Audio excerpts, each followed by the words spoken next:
देश मेरा जल रहा है, आग लगी है सीने में, हुक्मरां सब व्यस्त हैं खून गरीब का पीने में। तो राम मंदिर या बाबरी का पक्ष नहीं मैं लाई हूं, घायल भारत चीख रहा है, चीख सुनाने आई हूं।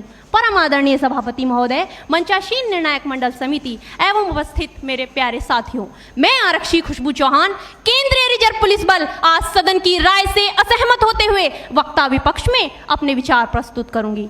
महोदय, दर्द हद से तब गुजरने लगता है जब मेरी आंखों के सामने ताज, पुलवामा, छत्तीसगढ़ में शहीद हुए जवानों के शत विशत अधजले शरीर के टुकड़े, रेत के टीलों से ऊपर जाती लाशों के ढेर और कश्मीर की खून से सनी लाल रंग की सड़कों के दृश्य सामने आते हैं।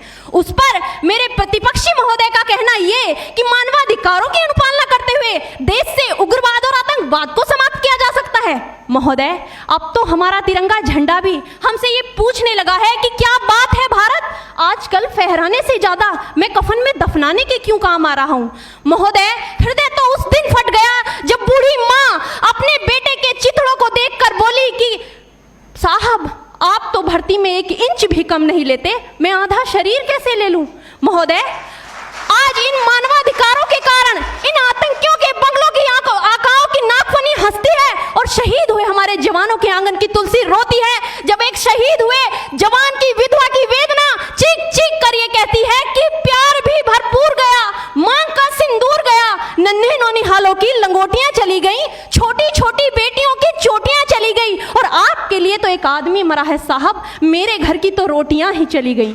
महोदय, किसी भी युद्ध को जीतने के लिए पहल करना सबसे ज्यादा आवश्यक है, क्योंकि इतिहास गवाह है कि पहल करके बड़े बड़े युद्धों के परिणाम बदल दिए गए हैं। परंतु आज मानवाधिकारों के कारण हमारे देश के जवान इस कदर बंधे हुए हैं कि अपनी ड्यूटी पर खड़े होकर भी वो आज पहल करने से डरते हैं, क्योंकि महोदय भविष्य में उन्हें कटघरे में खड़े होने का डर सता रहा होता है।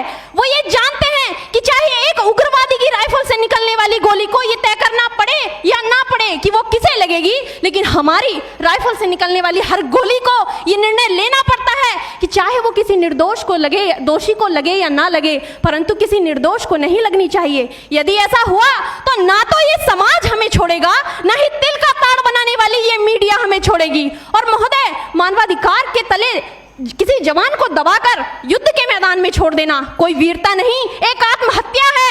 क्योंकि महोदय, फूल को श्रृंगार दो ये मुमकिन नहीं और एक वीर को झनकार दो ये मुमकिन नहीं। जो हाथ बांध दे सेना के, ऐसे मानवाधिकार का पालन संभव नहीं। महोदय, आज सत्यनिष्ठा के मार्ग पर चलते हुए भी हमारे देश का जवान इन आतंकवादियों, इन पत्थरबाजों से डरता है, क्योंकि वो जानता है कि उसकी राइफल से निकलने वाली गोली अगर टारगेट को हिट नहीं भी करेगी तो भी 400 मीटर तक जाएगी, और यदि इस बीच वो किसी निर्दोष को लग गई तो महोदय हमें अपनी नौकरी से हाथ तक धोना पड़ सकता है। और महोदय, अपनी नौकरी को बचाने की खातिर एक जवान आज ये सोचता है कि चाहे सांप मरे या ना मरे, परंतु लाठी नहीं टूटनी चाहिए, क्योंकि आज हमारे देश के हालात कुछ ऐसे हो गए हैं कि चिरागों को हवाओं में उछाला जा रहा है, हवाओं पर भी रोब डाला जा रहा है। अरे हम ही तो बुनियाद है आंतरिक सुरक्षा की, और आज हमें ही नौकरी से निकाला जा रहा है। महोदय, जब पुलवामा में 44 जवान शहीद हुए, छत्तीसगढ़ में 76 जवान शहीद हुए, तो कोई भी मानवाधिकार की दुहाई देने वाला हमारे पक्ष में आकर खड़ा नहीं हुआ। परंतु जब जेएनयू विश्वविद्यालय में एक देशद्रोही के द्वारा भारत तेरे टुकड़े होंगे, अफजल हम शर्मिंदा हैं जैसे देशद्रोही नारे लगते हैं, तो सारे मानवाधिकार के ज्ञाता आकर उसके पक्ष में खड़े हो जाते हैं। तभी तो क्या कहा था उस देशद्रोही ने कि तुम एक अफजल को मारोगे, हर घर से अफजल निकलेगा। तो मैं भारत की बेटी अपनी भारतीय सेना की तरफ से आज ये ऐलान करती हूँ कि उस घर में घुसकर मारेंगे जिस घर से अफजल निकलेगा, वो कोख नहीं पलने देंगे जिस कोख से अफजल निकलेगा।